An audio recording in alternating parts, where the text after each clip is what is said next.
In the grand halls of Aldoria's royal palace, where whispered secrets can topple crowns and forbidden love can destroy dynasties, Queen Isabella thought she had buried her past forever. But when King Alexander discovers a hidden letter that reveals the shocking truth about their marriage, the very foundation of the kingdom trembles. Some secrets are too dangerous to keep and too devastating to reveal. This is the story of how one woman's desperate gamble to protect her family became the catalyst that would either save or destroy the royal legacy forever. The morning sun cast long shadows across the marble floors of Aldoria's royal palace as King Alexander made his way through the corridors he had walked for over 30 years. At 62, he carried himself with the dignity befitting a monarch, though the weight of recent years had etched deeper lines around his eyes. The kingdom had weathered many storms during his reign, but nothing had prepared him for what he was about to discover. Queen Isabella had left early that morning for her weekly charity visit to the Children's Hospital in the capital city. It was a routine she had maintained for nearly 3 decades, one that had endeared her to the people of Aldoria. Alexander admired her dedication, though he sometimes worried about the toll these public appearances took on her. She had seemed increasingly distant lately, lost in thoughts she didn't share. The king's private study was his sanctuary, a place where he could escape the constant demands of royal duty. Ancient leather-bound books lined the walls, and family portraits gazed down from their gilded frames. It was here that he conducted his most sensitive business, away from the prying eyes of courtiers and the ever-present palace staff.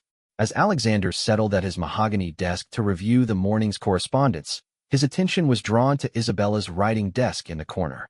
A drawer had been left slightly ajar, something that would have been impossible to notice from across the room. But the morning light hit it at just the right angle to reveal the gap. Isabella was meticulous about such things, never leaving anything out of place. The sight troubled him more than it should have. He approached the desk with growing unease. Isabella had always been private about her personal correspondence, and he had respected that boundary throughout their marriage. But something about the partially open drawer called to him, as if fate itself was demanding his attention. Inside, beneath a stack of official letters and invitations, his fingers found the edge of an envelope that seemed older than the rest. The paper was yellowed with age, and the handwriting on the front was unfamiliar. It was addressed simply to "My dearest Isabella," in elegant script that spoke of education and refinement. Alexander's hands trembled slightly as he withdrew the letter. He told himself he shouldn't read it, that it was a violation of his wife's privacy. But the paper felt heavy with secrets, and after 30 years of marriage, he realized there were depths to Isabella he had never explored. The letter was dated 28 years ago, just 2 years after their wedding. As Alexander unfolded it, his heart began to race. The words swam before his eyes as their meaning became clear. "My beloved Isabella, I cannot bear this separation any longer. Every day that passes without you is agony. I know you made your choice when you accepted the king's proposal, but my heart refuses to accept that our love is over. The child you carry changes everything.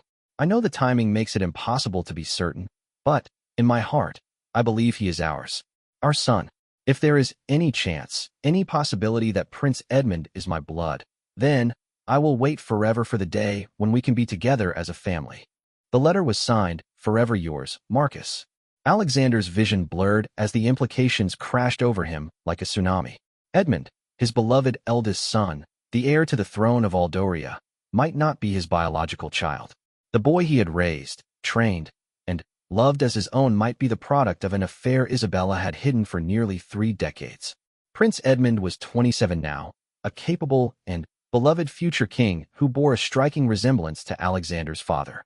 Or so Alexander had always believed.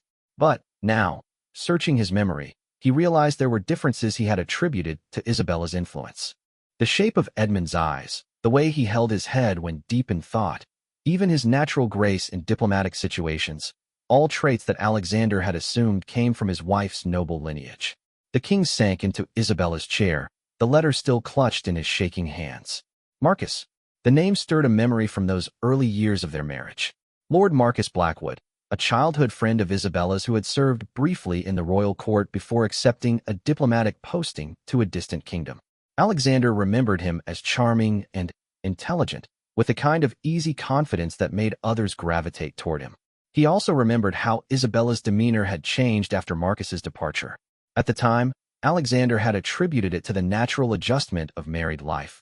But Now he wondered if it had been grief over a lost love. Had their entire marriage been built on a lie? The sound of footsteps in the corridor jolted Alexander from his spiraling thoughts. He quickly folded the letter and returned it to the drawer, his mind racing as he tried to compose himself. But composure felt impossible when his entire world had just shifted on its axis.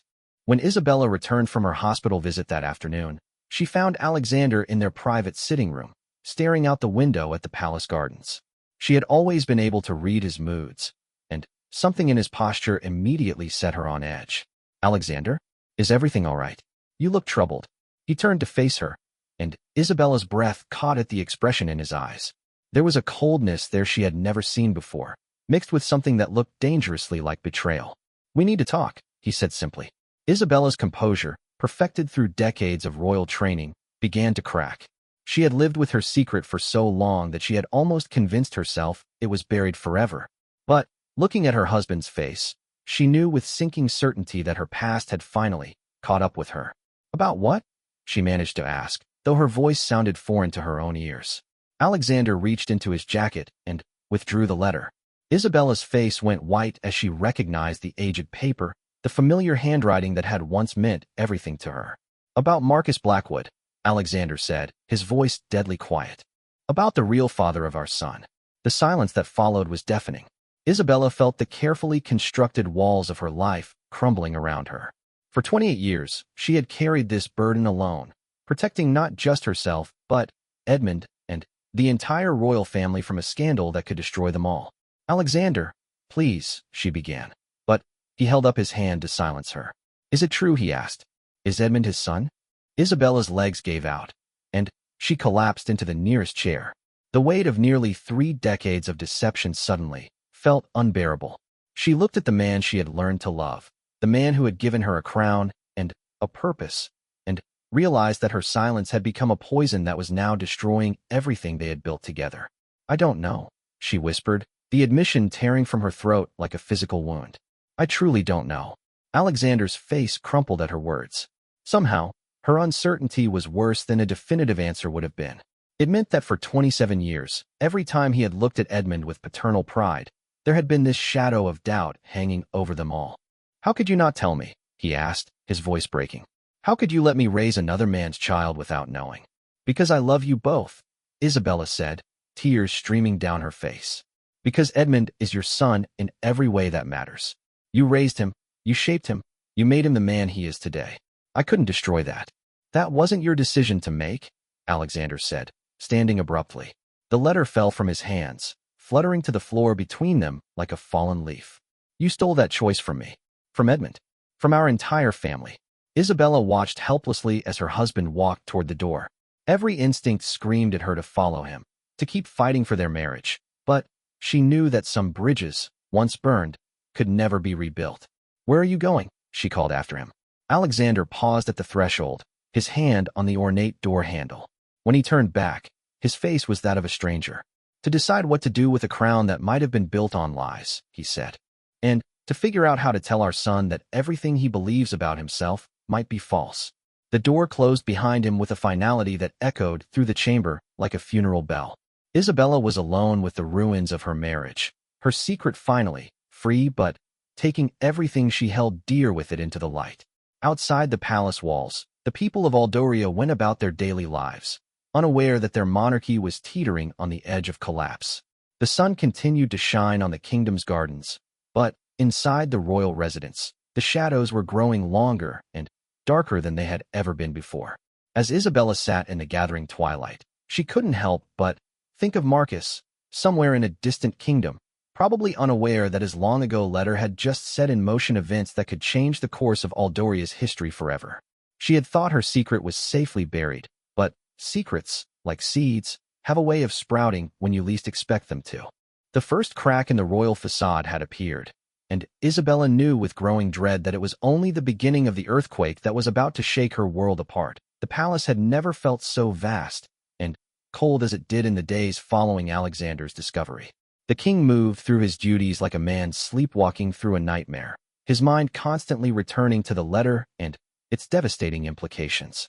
He had avoided Isabella completely, taking his meals in his private study and sleeping in the guest quarters.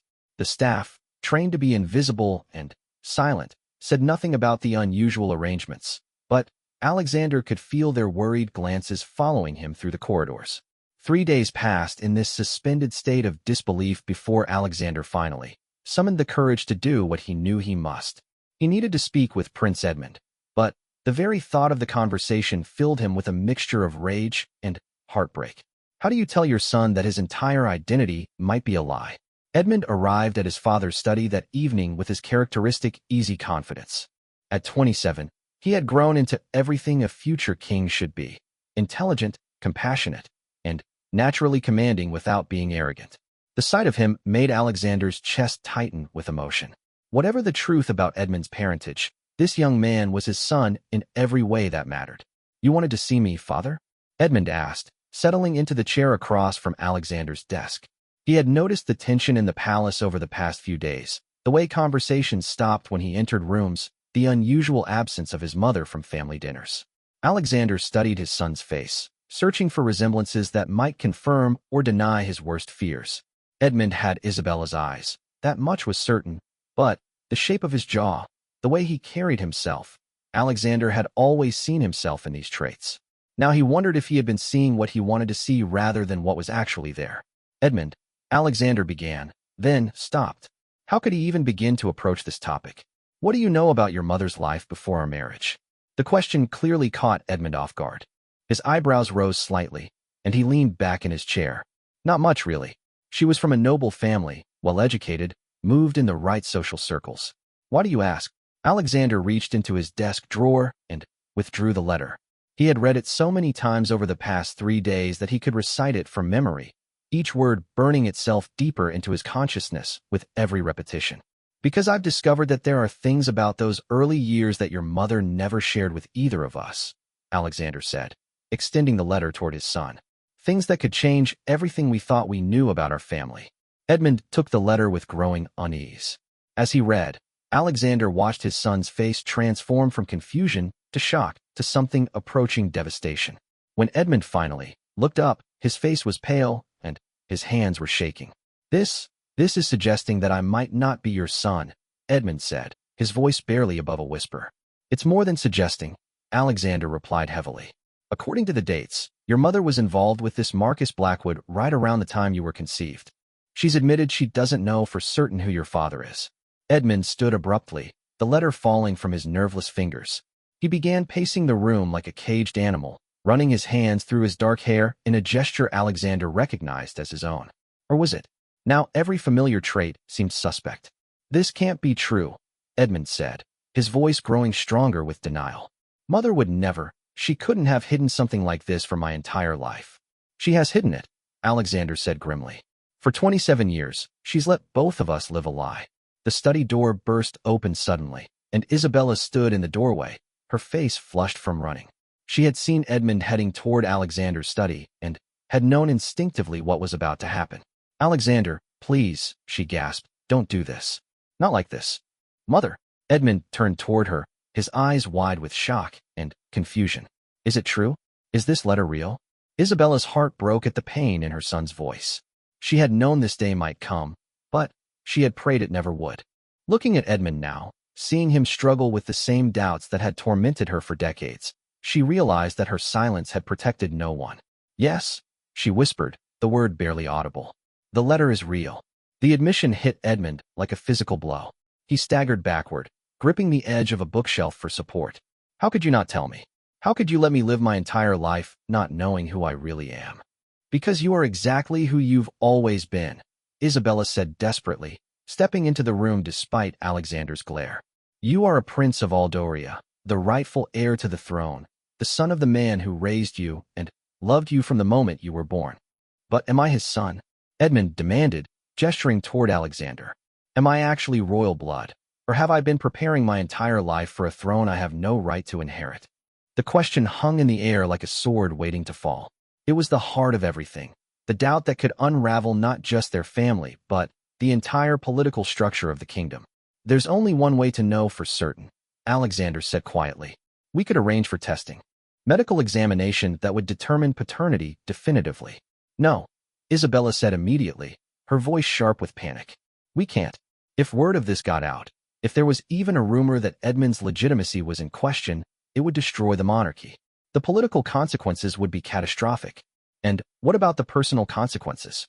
Edmund asked, his voice rising with anger. What about the fact that I don't know who I am? What about the fact that my entire life might be based on a fundamental lie? Isabella looked between her husband and son, seeing the pain and confusion in both their faces, and realized that her worst nightmare was coming true. The secret she had kept to protect them was instead tearing them apart. I made a choice, she said, her voice trembling but determined. 28 years ago, I chose to marry your father because I loved him and because I believed he could give me a stable life and a chance to serve the kingdom. Yes, I had feelings for Marcus. And yes, there was a brief time when I wasn't certain about Edmund's paternity. But I chose this family, and I have never regretted that choice. But you've regretted the lie, Alexander said, his voice cold. Otherwise, you wouldn't have kept Marcus's letter all these years. Isabella's face crumpled at the accusation. I kept it because it was the only proof I had that someone once loved me completely, without reservation or political calculation. In the early years of our marriage, when you were still grieving your first wife and I felt like a stranger in my own home, that letter reminded me that I was capable of inspiring deep love. The mention of Alexander's first wife, Edmund's stepmother who had died in a riding accident 2 years before Alexander and Isabella's marriage, added another layer of complexity to an already fraught situation. Alexander's marriage to Isabella had been as much a political necessity as a romantic choice, a fact that all three of them understood but had never discussed so openly. So our entire marriage has been a convenience? Alexander asked, his voice dangerously quiet. Our marriage became real, Isabella insisted. It became love, it became partnership, it became everything I had hoped it could be. But it started as a choice between security and uncertainty, and I chose security for all of us. Edmund sank back into his chair, overwhelmed by the revelations crashing over him. I need to know, he said finally. I need to know who my father is. I can't live with this uncertainty. The risk, Isabella began, is mine to take, Edmund interrupted firmly. If I'm going to inherit a crown, I need to know I have the right to wear it. And if I don't, then the kingdom deserves to know that too.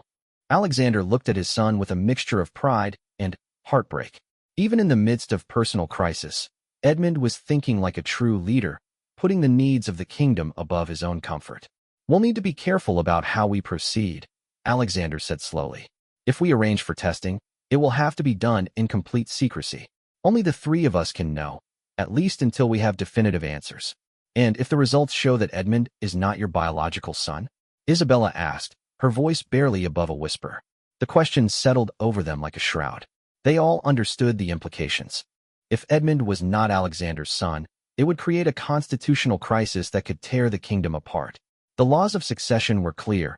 Only legitimate heirs could inherit the throne. Then, we'll face that challenge when we come to it, Alexander said firmly. But we'll face it as a family, whatever the truth might be. Edmund looked at both his parents, seeing the fear and love warring in their faces, and felt a strange calm settle over him. Whatever happens, he said quietly, I want you both to know that you've been the best parents I could have asked for. Biology doesn't change that. Isabella began to cry, the tension of 28 years finally, finding release in her tears. Alexander moved to comfort her, then stopped, still uncertain about his own feelings toward his wife. Edmund stood and walked to where his mother sat, gathering her into his arms with a gentleness that reminded Alexander of Isabella herself. We'll figure this out, Edmund murmured. All of us, together. As Alexander watched his wife and son embrace, he realized that regardless of what blood ran through Edmund's veins, this young man possessed the heart of a true king. The question was whether that would be enough to save them all from the storm that was surely coming. Outside the study windows, night had fallen over the kingdom. In the distance, the lights of the capital city twinkled like stars, each one representing a subject who trusted in the stability of their monarchy. None of them knew that in a single room in the royal palace, the very foundation of that trust was being examined under a microscope of doubt and painful truth. The confrontation was over, but the real test was just beginning. Tomorrow would bring decisions that could change the course of Aldoria's history forever. Doctor, Helena Morrison had served as the royal family's private physician for over 15 years, but she had never been summoned for a consultation quite like this one. The request had come through the most secure channels, with instructions for absolute discretion that bordered on the paranoid. As she made her way through the palace's private corridors in the pre-dawn hours, she could only wonder what medical emergency required such extraordinary secrecy. Alexander met her at his study door, his appearance shocking her into momentary silence. The king looked as though he had aged a decade in the week since she had last seen him. Dark circles shadowed his eyes, and there was a haggard quality to his usually impeccable posture that spoke of sleepless nights and overwhelming stress. "Your Majesty," she said carefully, "I came as quickly as I could. What seems to be the emergency?" "Thank you for coming, Helena," Alexander replied, using her first name in a way that immediately signaled the personal nature of this consultation. "What I'm about to discuss with you cannot leave this room under any circumstances. I need your word as both my physician and my friend." Dr. Morrison had been around the royal family long enough to recognize a crisis when she saw one. She nodded solemnly. "You have my complete discretion."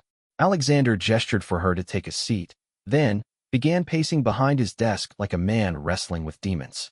"I need you to arrange for DNA testing. Paternity testing, to be specific. But it must be done in absolute secrecy, with results known only to you initially." The request hit Dr. Morrison like a physical blow.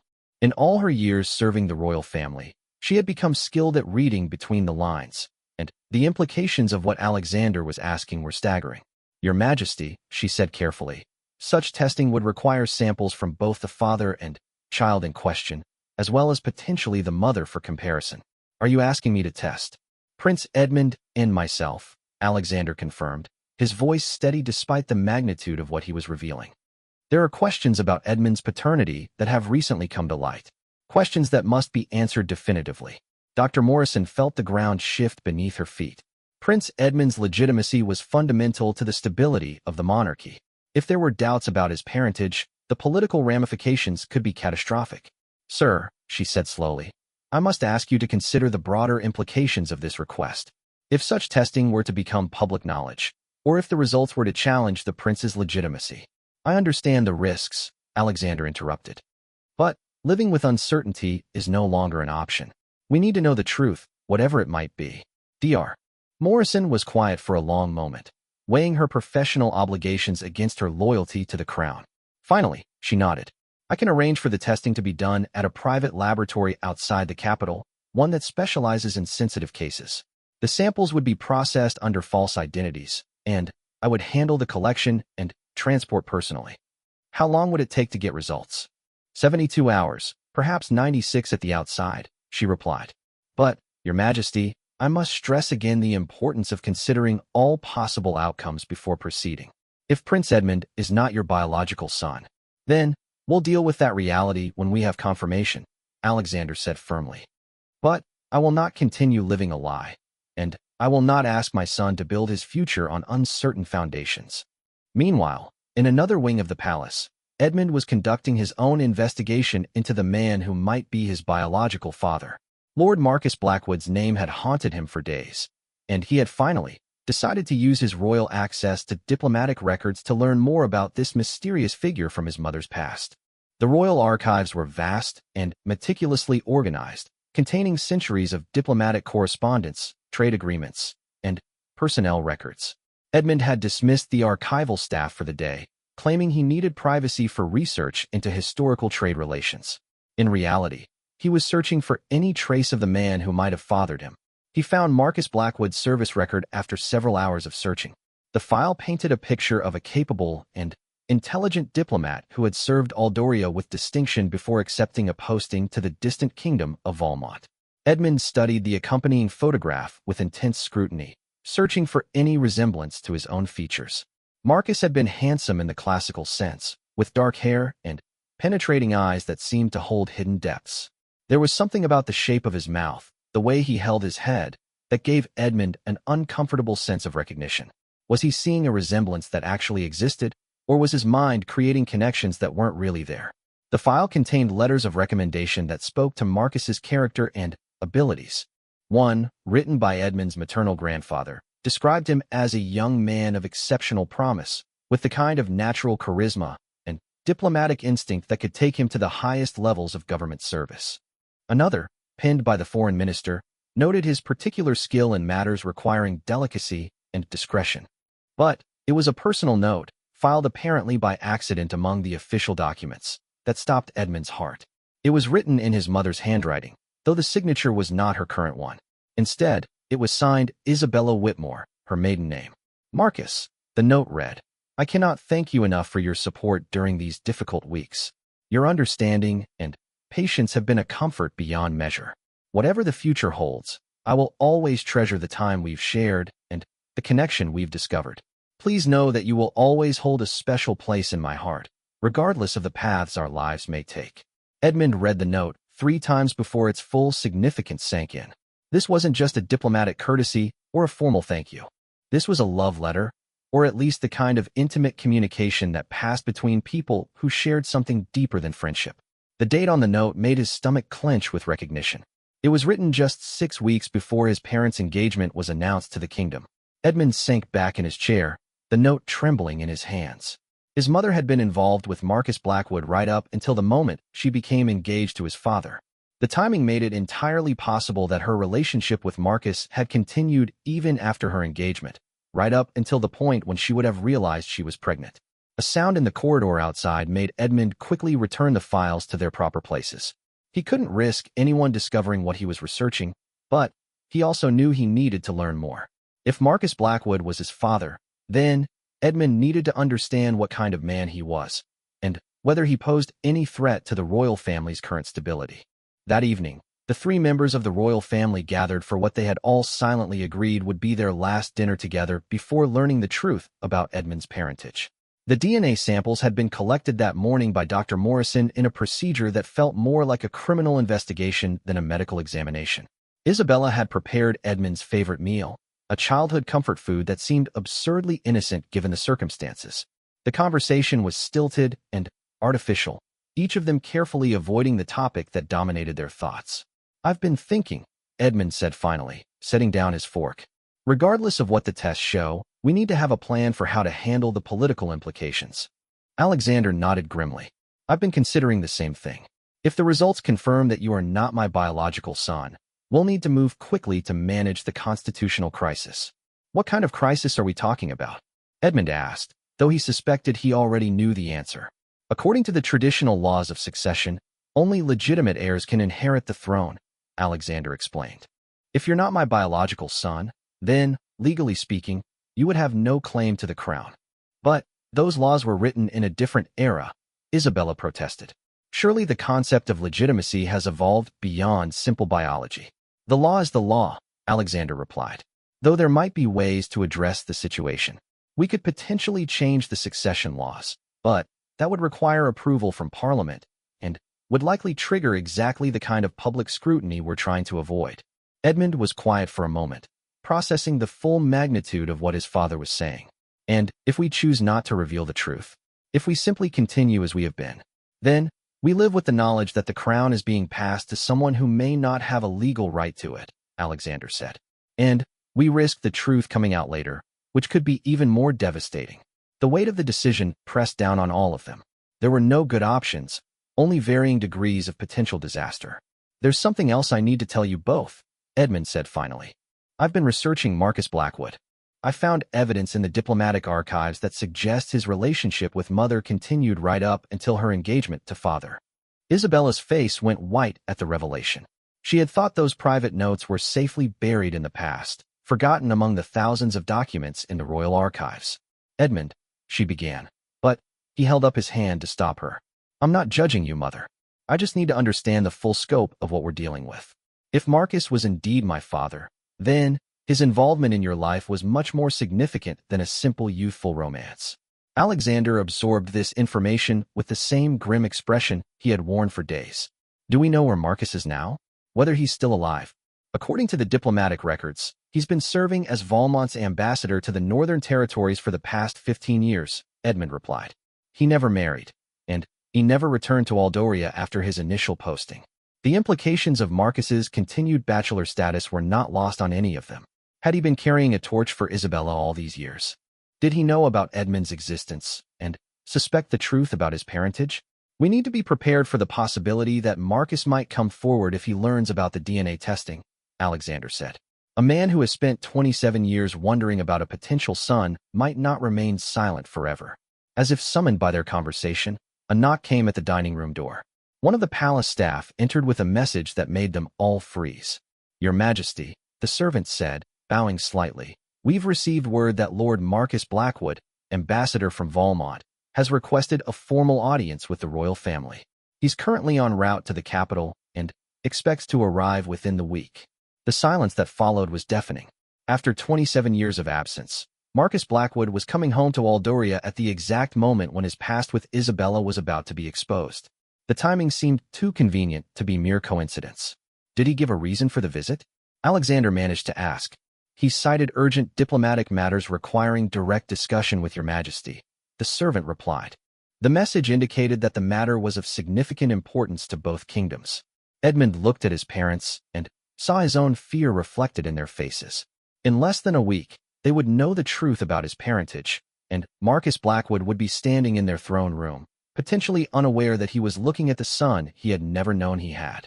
The investigation phase was over. Now came the reckoning. The Great Hall of Aldoria's palace had witnessed countless historic moments over the centuries, but few had carried the weight of personal and political tension that filled the air on the morning of Lord Marcus Blackwood's arrival. Alexander stood at the foot of the throne, his ceremonial robes unable to hide the stress that had carved new lines into his face over the past week. Isabella waited beside him, her composure perfect despite the storm raging beneath her calm exterior. Edmund had positioned himself slightly to his father's right, in the traditional place of the heir apparent. The DNA test results lay sealed in Alexander's private study, unopened by mutual agreement until after this audience. Whatever Marcus's diplomatic mission entailed, they had decided it should be heard before they learned the truth about Edmund's parentage. The herald's announcement echoed through the chamber. Lord Marcus Blackwood, ambassador extraordinary of the Kingdom of Valmont. The man who entered the great hall moved with the same confident grace that Isabella remembered from their youth, though the intervening years had silvered his dark hair and added character lines around his eyes. At 55, Marcus Blackwood had matured into a distinguished figure whose presence commanded attention without demanding it. Edmund felt his breath catch as he got his first clear look at the man who might be his father. The resemblance was subtle but undeniable. Something in the way Marcus carried himself, the angle of his jaw when he turned his head, the expression in his eyes when they briefly met Edmund's across the chamber. Marcus approached the throne with perfect diplomatic protocol, bowing appropriately before straightening to address the royal family. His gaze lingered on Isabella for just a moment longer than propriety strictly required, and Edmund saw a flash of something, recognition, regret, perhaps even longing, pass between them. Your Majesty, Marcus said, his voice carrying the cultured tones of a career diplomat. I am honored by your willingness to receive me on such short notice. I come before you today not merely as Valmont's representative, but as a man who has served both our kingdoms with dedication for over 2 decades. Lord Blackwood, Alexander replied formally. Aldoria always welcomes the diplomatic representatives of our allies. What urgent matter brings you to our court? Marcus hesitated for just a moment, his carefully prepared diplomatic speech seeming to catch in his throat as he looked around the familiar chamber where he had once served. Your Majesty, the matter I bring before you is both diplomatic and deeply personal in nature. Recent developments in Valmont have created a situation that could significantly impact the relationship between our kingdoms. He reached into his diplomatic pouch and withdrew a sealed document. 3 months ago, Valmont's king passed away unexpectedly. His heir, Crown Prince Victor, has proven to be unstable in his leadership.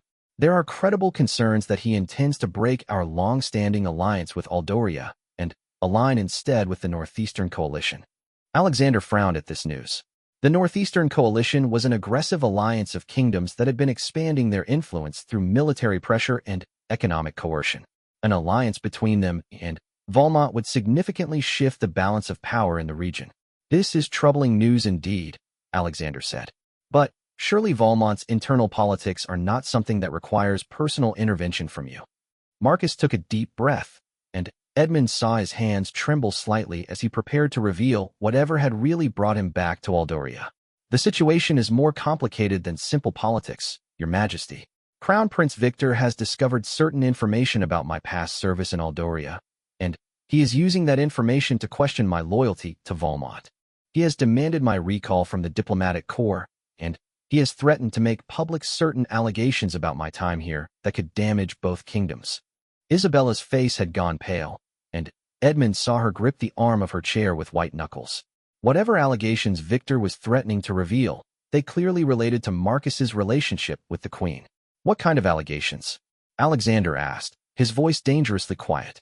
Marcus looked directly at Isabella for the first time since entering the chamber, and the pain in his eyes was unmistakable. Allegations about a romantic relationship I had with Lady Isabella Whitmore before her marriage to your Majesty. Victor claims to have letters and documents that prove we continued our relationship even after the royal engagement was announced. The admission hung in the air like a bomb waiting to explode. Edmund felt the world tilt around him as the implications became clear. Marcus wasn't just confirming the existence of their past relationship. He was revealing that someone else knew about it, and was prepared to use it as a weapon. I see, Alexander said, his voice carefully controlled. And what does Prince Victor hope to accomplish by making such allegations public? He wants to create a scandal that will force Valmont to break diplomatic relations with Aldoria, Marcus replied. He believes that if he can prove I was compromised by personal feelings during my service here, it will justify his accusations that our alliance has always been built on corruption rather than mutual benefit. Isabella finally found her voice. Marcus, what exactly does Victor claim to possess? Marcus looked at her with infinite sadness. Letters in your handwriting, my dear. Personal communications that make the nature of our relationship quite clear.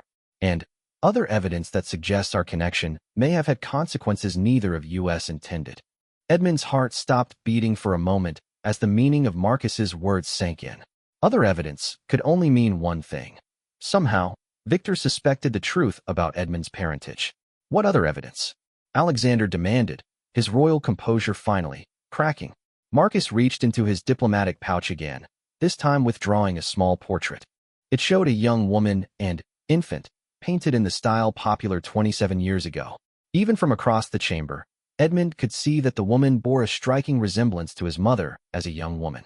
Victor claims this portrait was painted of a woman and child who lived in Valmont briefly about 26 years ago, Marcus said. A woman who was traveling under an assumed name and who bore a remarkable resemblance to Queen Isabella. The child in the portrait would be approximately the same age as Prince Edmund. The silence that followed was deafening. Edmund stared at the portrait, his mind reeling. Had his mother traveled to Valmont during her pregnancy? Had she considered running away with Marcus instead of marrying Alexander? That's impossible, Isabella said, but her voice lacked conviction. I never traveled to Valmont during that period. Marcus's expression grew infinitely sad. The woman in the portrait used the name Lady Catherine Whitfield.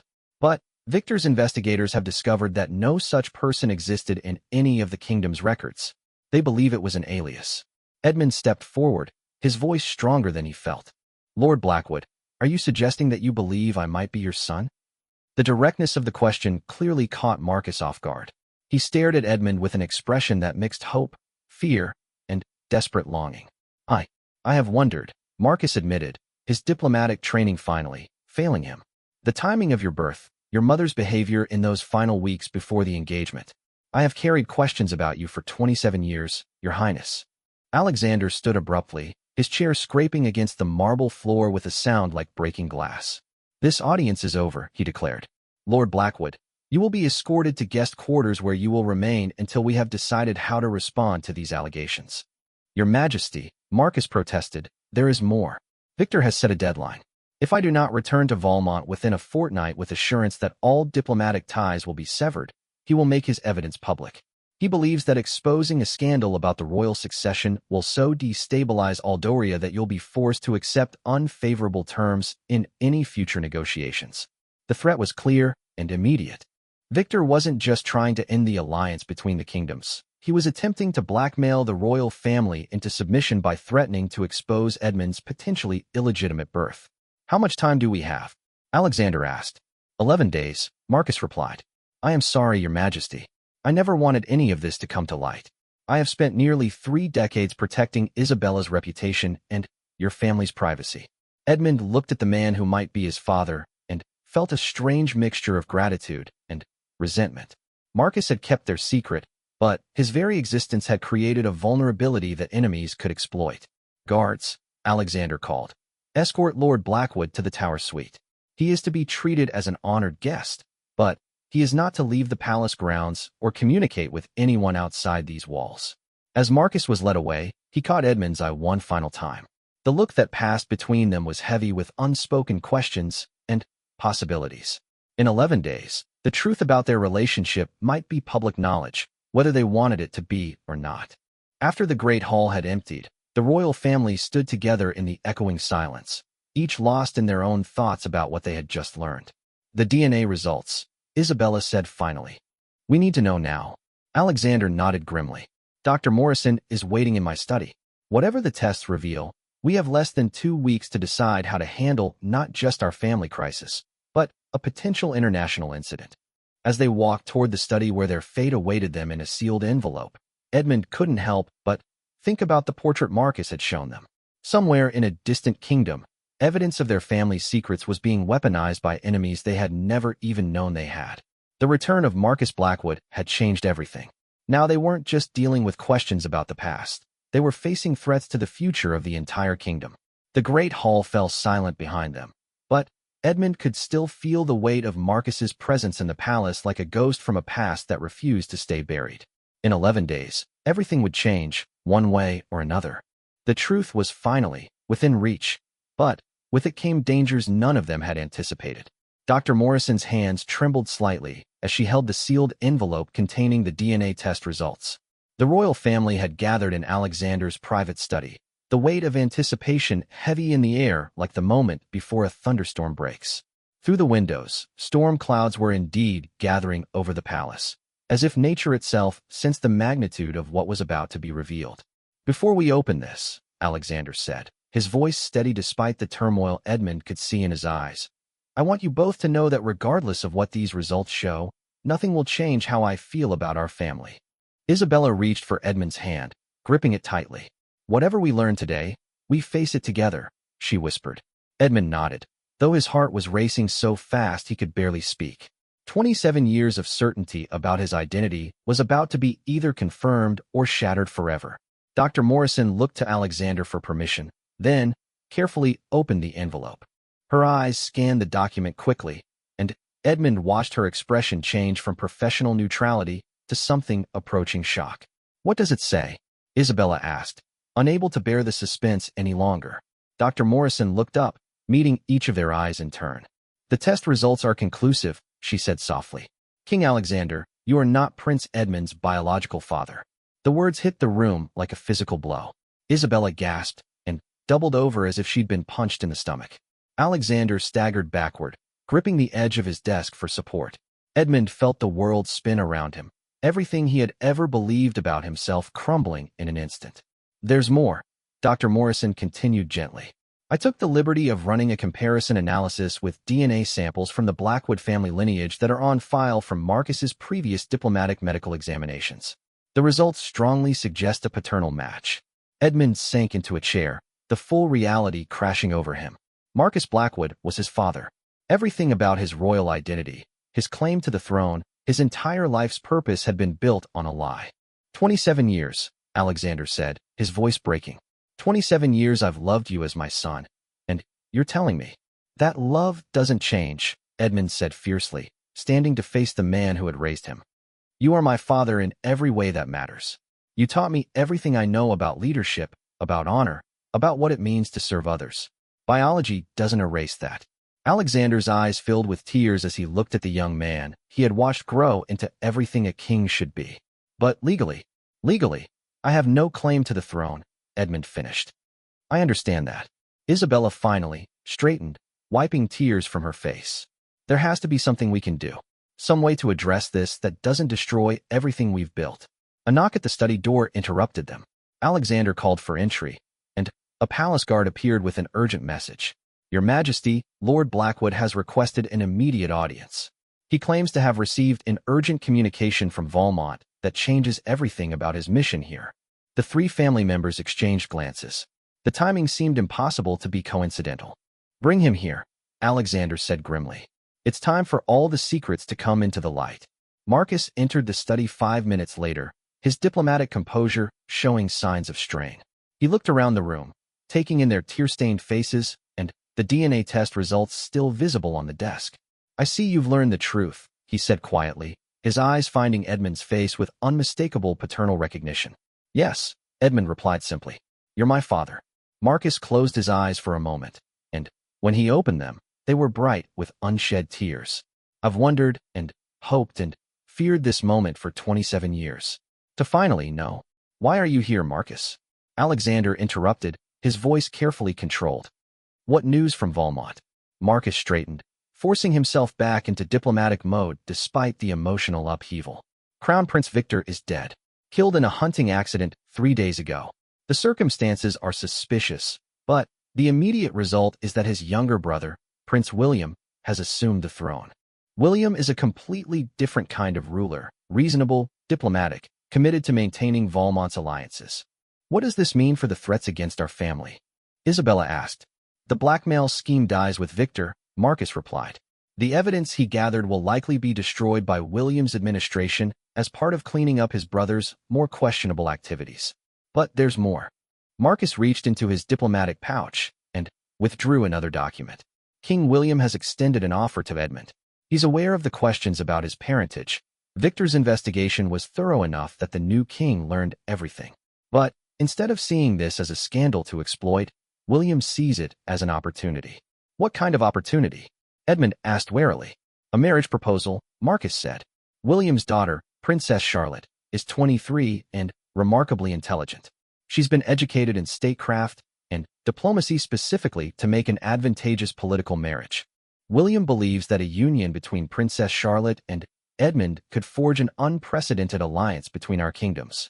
The proposal stunned everyone in the room. Edmund stared at Marcus in disbelief.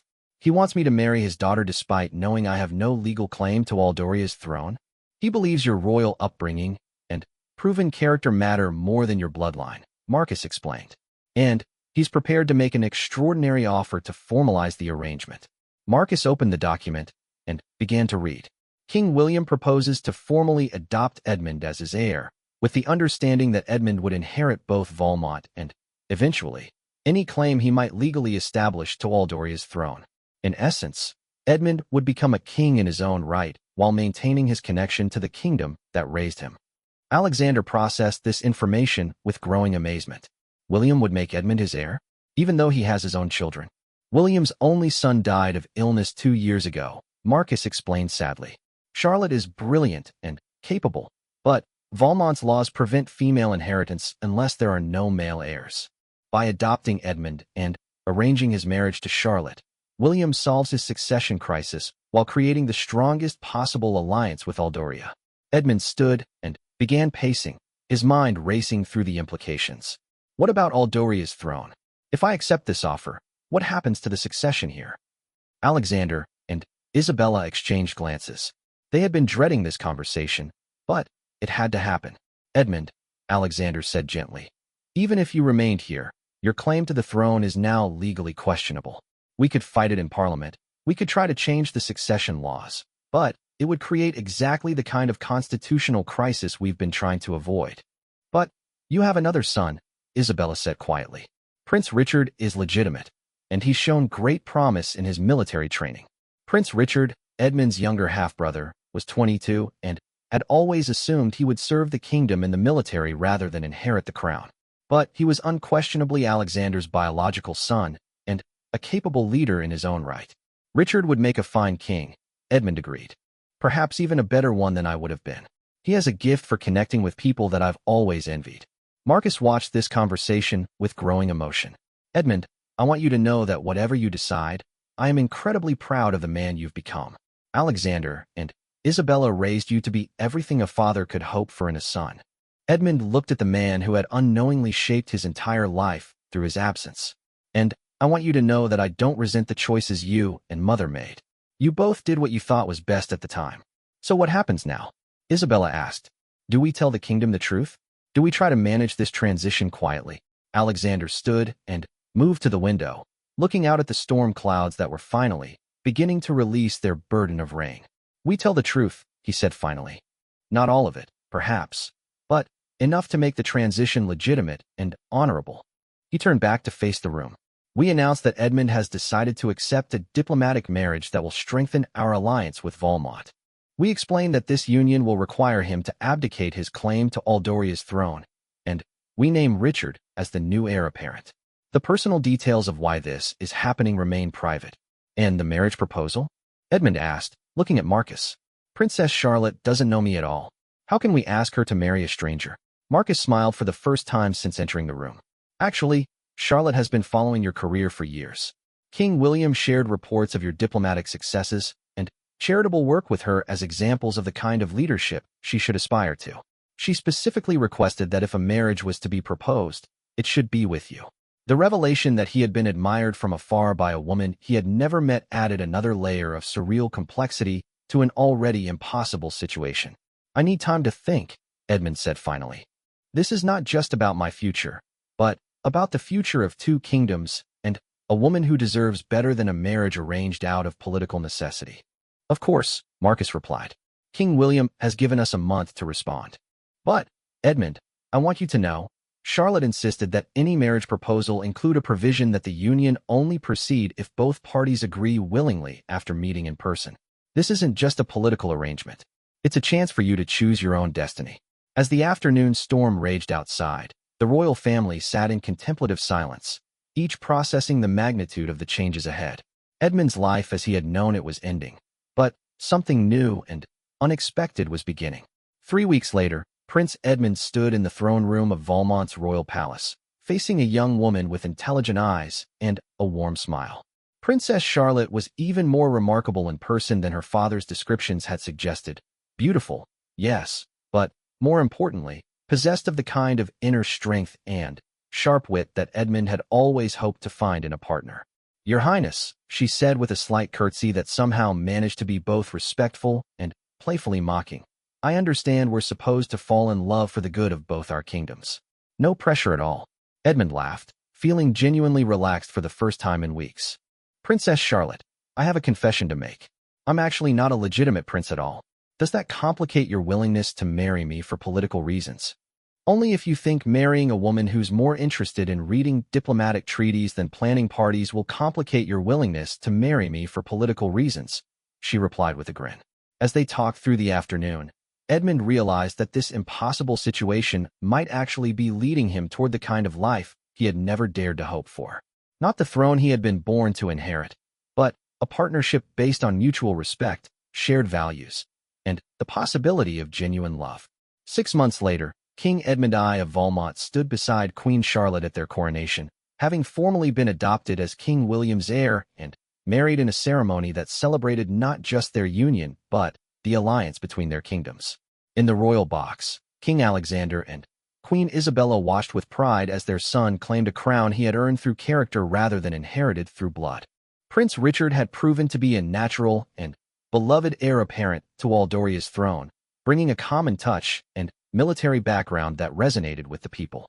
The transition had been managed so skillfully that few outside the royal families ever suspected the true reasons behind Edmund's abdication.